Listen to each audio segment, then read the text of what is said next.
Segundo livro dos Reis, capítulo 8, a partir do versículo 1. Nós vamos falar novamente sobre a sunamita.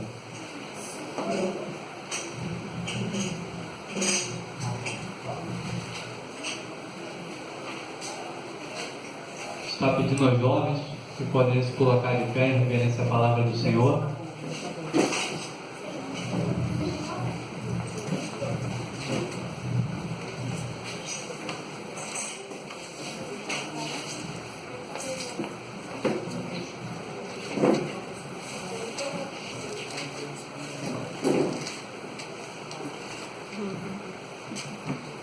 Ainda vai chegar o sonoplasta aqui na igreja que vai ajudar a gente muito. Aleluia. Todos acharam? Amém. Quem achou, diga. Amém. Achei. Quem não achou, diga. Não achei. Segundo Reis 8. Capítulo 8, a partir do verso 1. Que diz assim: E falou Eliseu àquela mulher cujo filho vivificara, dizendo: Levanta-te e vais tu e a tua família a peregrinar onde puderes peregrinar, porque o Senhor chamou a fome, a qual também virá a terra por 7 anos. E levantou-se a mulher e fez conforme a palavra do homem de Deus, porque foi ela com sua família e peregrinou na terra dos filisteus 7 anos. Sucedeu que ao cabo dos 7 anos a mulher voltou da terra dos filisteus e saindo a clamar o rei pela sua casa e pelas suas terras. Ora, o rei falava a Geazi, moço do homem de Deus, dizendo: Conta-me, peço-te todas as grandes obras que Eliseu tem feito. E sucedeu que, contando ele ao rei, como vivificara a um morto, eis que a mulher cujo filho vivificara, clamou ao rei pela sua casa e pelas suas terras. Então disse Geazi: Ó rei, meu senhor, esta é a mulher, e este é o seu filho, a quem Eliseu vivificou. E o rei perguntou à mulher, e ela lhe contou. Então o rei lhe deu um eunuco, dizendo: Fazei-lhe restituir tudo quanto era seu, e todas as rendas das terras, desde o dia em que deixou a terra até agora. Amém? Podem tomar seus lugares. A gente vai começar a ver algo diferente sobre esta passagem. A gente vai começar a entender como Deus ele trabalha sobre a vida daquele a qual tem sido fiel a Ele. A gente vai ver no capítulo 4, a primeira vez que essa mulher ela é citada, ela constantemente ela via Eliseu e Geazi passeando entre as terras, por assim dizer, ou seja, caminhando para um lado e para o outro pela ordenança de Deus, para assim cumprir os projetos de Deus em Israel. Ele passava constantemente, e o normal era o profeta ele ter uma roupa diferente, ele carregava consigo uma capa, um cinto, a qual o distinguia do meio dos outros. E ela sempre que via ele passando, falava para o seu marido: lá vejo que este é o homem de Deus. E quando começa a observar esse homem, ela chega para o teu esposo e fala para ele: olha só, vamos fazer um quarto para ele, para que ele possa repousar. Ele vivia passando por ali, já ceava na casa dela, só que ela começou a achar que era pouco participar com ele simplesmente de uma ceia.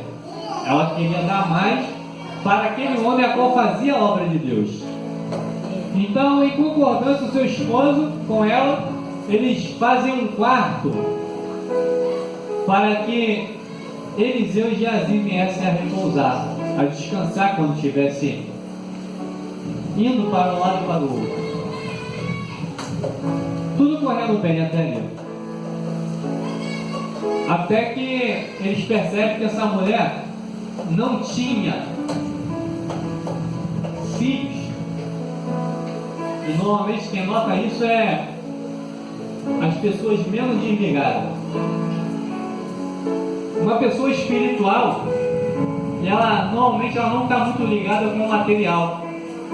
As coisas estão passando, mas se ninguém chegar para ela e dar aquele se liga, ela passa batido, porque ela está constantemente procurando do Senhor e não saber da vida alheia.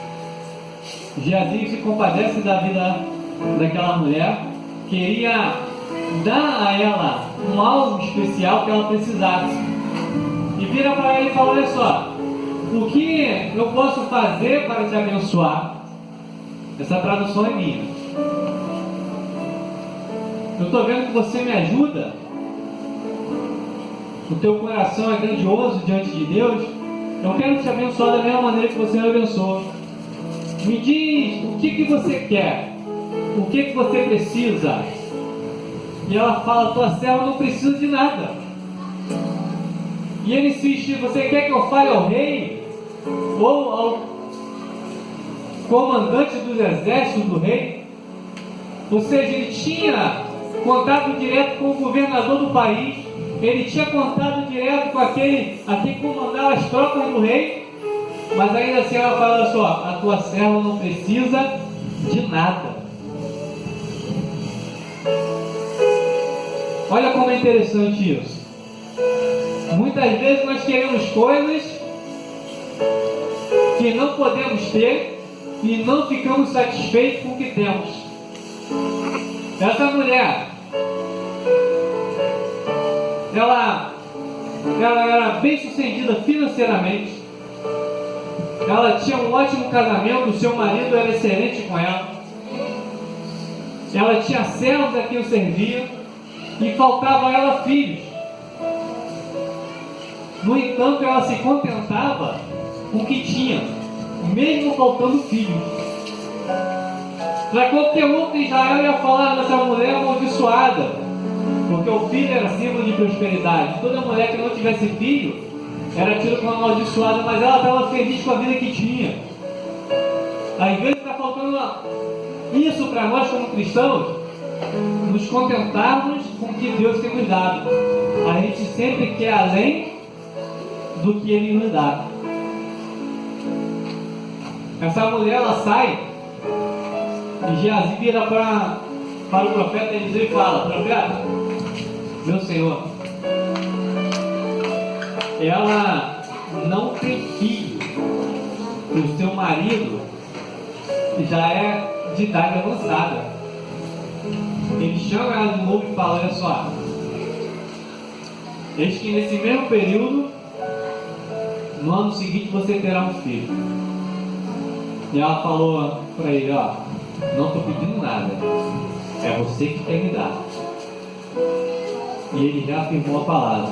E a Bíblia fala que no mesmo período, no ano seguinte, ela estava com o filho no colo. No decorrer de algum tempo, a Bíblia não especifica o tempo exato, essa criança, ela cresce e ela começa a ir e vir entre as posses dos seus pais, e chega um momento que ele vai ao encontro do pai, para encontrar o pai no meio da labuta, no meio da lavoura, e ele sente uma dor de cabeça muito forte, ele vai ao chão, o pai manda levar ele até a mãe pega a criança morre no seu colo, ela bota a criança na cama do profeta e sai para procurar quem podia resolver o problema, até chegar sobre o profeta, buscá-lo e o profeta trazer o garoto novamente à vida. Resumir a história da Sunamita para vocês. Só que mesmo depois de ela ter recebido a bênção, ela continuou buscando a Deus. Sabe qual é o problema dos crentes de hoje? Está tudo mal? Ele ora, ele jejua, ele lê Bíblia, ele evangeliza, mas não é porque ele tem isso no sangue, é porque ele está trocando com Deus. Quando a bênção chega, ele descansa, e ele para de buscar o agir de Deus na tua vida e na vida dos irmãos a quem ele pode levar Deus. Só que essa mulher, ela fazia diferente. Ela estava satisfeita com a vida que tinha e procurava agradar a Deus, e é o homem a quem ela acreditava que servia ao Senhor. Agora chega um momento que ela tem seu filho morre. Ela antes já buscava o Senhor na bonança, está na dificuldade, ela continua buscando. Vai até o profeta, que é o intermediário do Senhor, para receber a tua bênção novamente. O garoto torna a vida e ela não descansa. Ela continua na tua caminhada com o Senhor. Ela continua constantemente auxiliando o homem de Deus. E quando o Senhor anunciou a Eliseu a fome em Israel, e ele determinou o tempo, 7 anos chegaria fome em Israel. Ela era uma pessoa tão bacana com Eliseu, que Eliseu foi até a casa dela e falou: olha só, vai você e a tua família a peregrinar, vai para outro lugar, porque o Senhor anuncia uma fome em Israel. Durante 7 anos haverá fome aqui nesse lugar. Sai antes que você sofra com isso. Ele sabia que o Senhor estava punindo Israel, mas ele não queria que aquela família fosse punida, porque era uma família que ele amava, ele tinha uma proximidade. Essa família, ela sai, e anos mais tarde ela retorna. Talvez essa família já tivesse com teu filho já maior, de repente beirando seus 15, 17 anos de idade. A calcular o tempo que a criança saía da casa para a lavoura, deve ter levado aproximadamente 16, 17 anos, para a mãe poder liberar, para ele ir até o pai no meio do trabalho. Depois passa-se mais alguns anos, eles ainda auxiliando, talvez de repente mais uns 3, 4 anos. Vamos aproximar que essa criança tinha 10 anos, passa-se mais 7 anos de fome até ele retornar, então vamos botar em 17 a 18 anos de idade desse garoto. O milagre da mulher já tinha 18 anos de acontecido e ela ainda assim servia a Deus. Ela retorna para Israel e ela queria suas posses de volta, era direito dela. Só que era normal essas terras abandonadas serem confiscadas e deixadas sob posse e a favor do rei. Ela vai lá reivindicar o que é dela, e no momento que ela chega, o rei estava conversando com Geazi, que era aquele homem nada espiritual que andava com Eliseu, que observou que ela não tinha filho, que mais na frente, no capítulo 5, a gente vai ver que ele tentou pegar uma bênção que não era dele, recebendo uma oferta de Naamã, adquiriu a lepra, mas ele ainda assim andava com o homem de Deus. O rei começa a perguntar a Geazi: Geazi, você viu tanta coisa de Eliseu? E eu sei pelas histórias que Israel conta que Eliseu era fera. Ele foi mais usado do que Elias. Olha que Elias era homem de Deus, ele foi tomado na carruagem de fogo. Me conta aí as proezas que Eliseu atuou em Israel. Me conta todas as maravilhas que você já viu. Ele começa a contar sobre o que mais chamou a atenção dele: de uma criança que estava morta e ressuscitou. Nesse momento eu imagino Geazi contando para o rei: olha, rei, teve um dia que ele ressuscitou uma criança morta. A mãe dele era fiel ao Deus de Israel, ela não voltava atrás.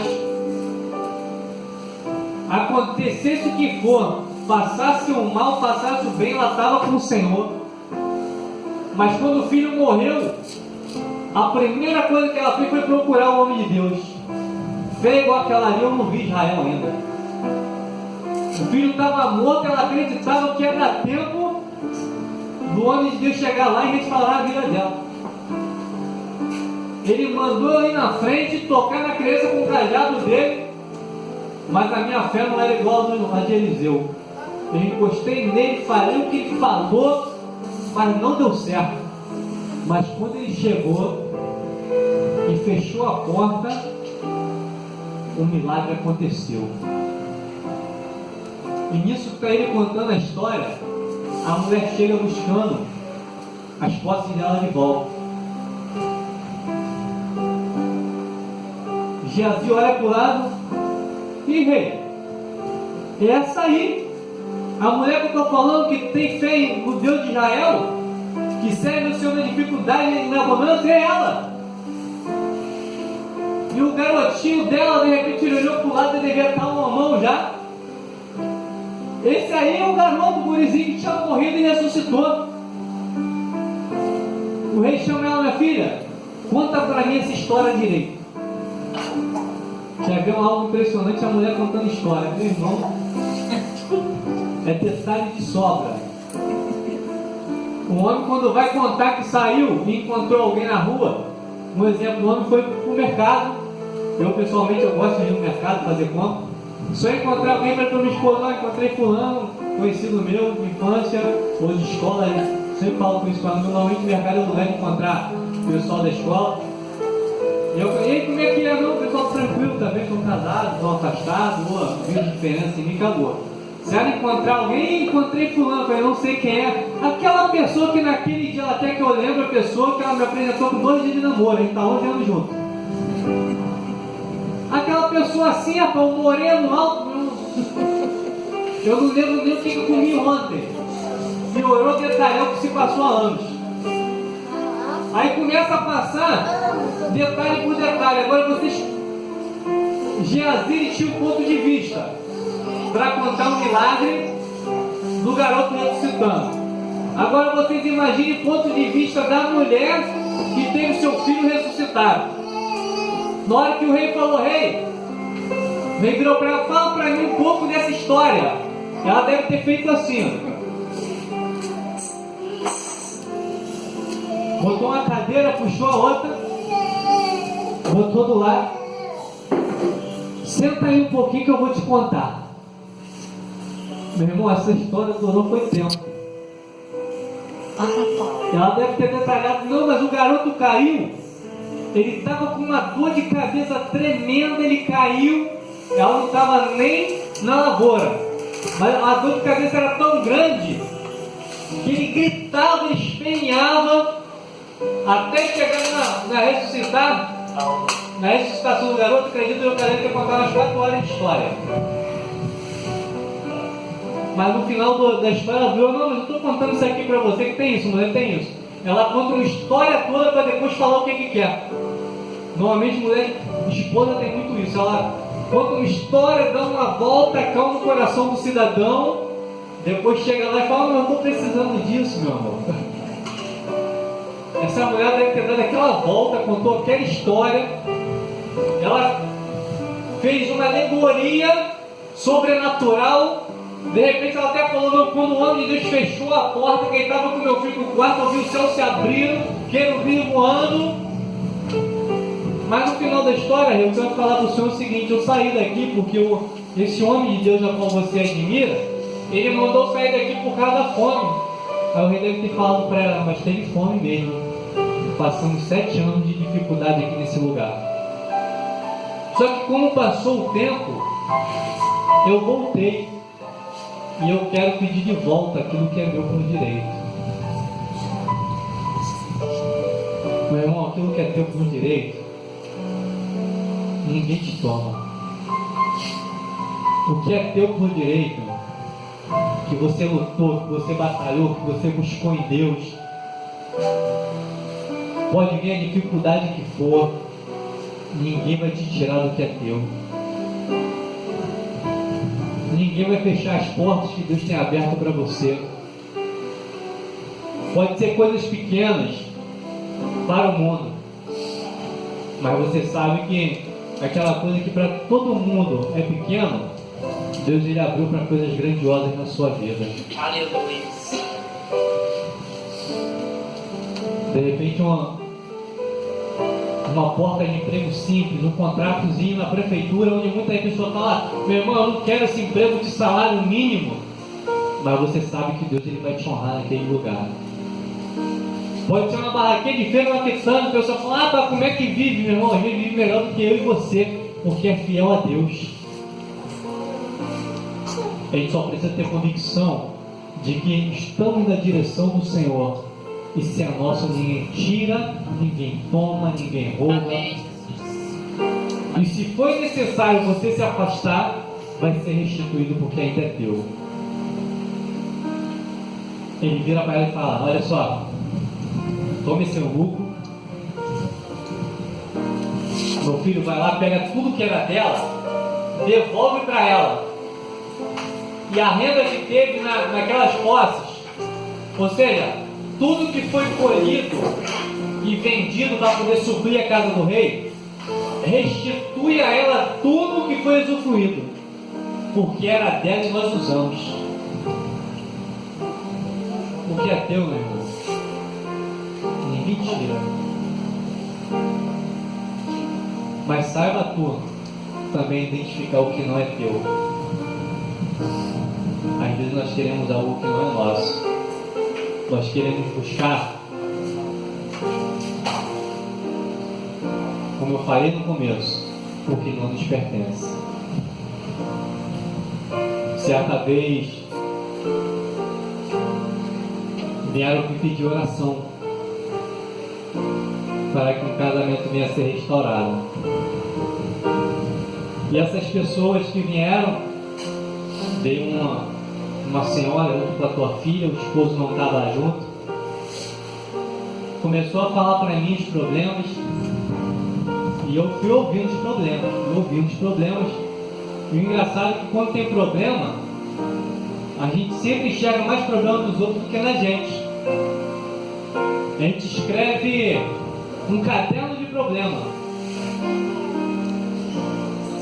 De repente eu começo a escrever um monte de coisa a respeito da minha esposa, eu vou escrever 3 folhas me queixando. Mas se ela for escrever também ao meu favor, ela vai escrever 6.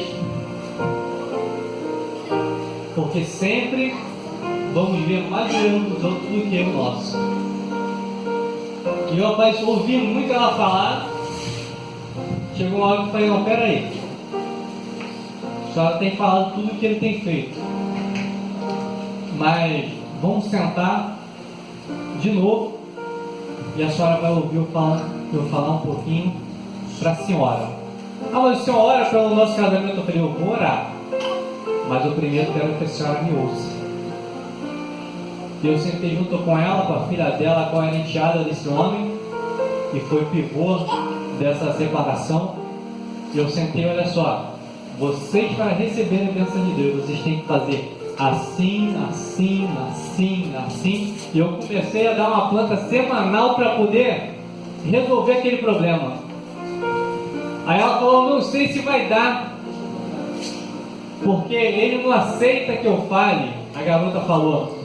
E eu falei para ela o seguinte: ele não tem que aceitar o que você fala, mas você tem que respeitar o que ele fala, porque ele é o chefe da casa. Se ele não te desrespeita, você tem que aceitar a autoridade dele. E a partir dali eu levantei um clamor, e uma semana depois eu encontrei com eles. E eu perguntei: e aí, varão, como é que está o casamento? Aí ele: pastor, graças a Deus, nós seguimos o que o Senhor falou e meu casamento foi transformado. Sabe o que está faltando para a gente? Parar de falar e começar a ouvir. Parar de só pedir e começar a obedecer. Que as nossas bênçãos vão chegar sobre a nossa vida. Vou finalizar aqui. Eu quero falar para vocês que essa mulher ela teve uma história em Israel. A história dela ultrapassou gerações. Não simplesmente porque o teu filho ressuscitou, mas porque ela era fiel ao Senhor. Que possamos estar buscando essa fidelidade com o Senhor e venhamos a cada dia mais e mais nos aproximando de Deus. Amém? Vamos aplaudir o Senhor Jesus nessa noite.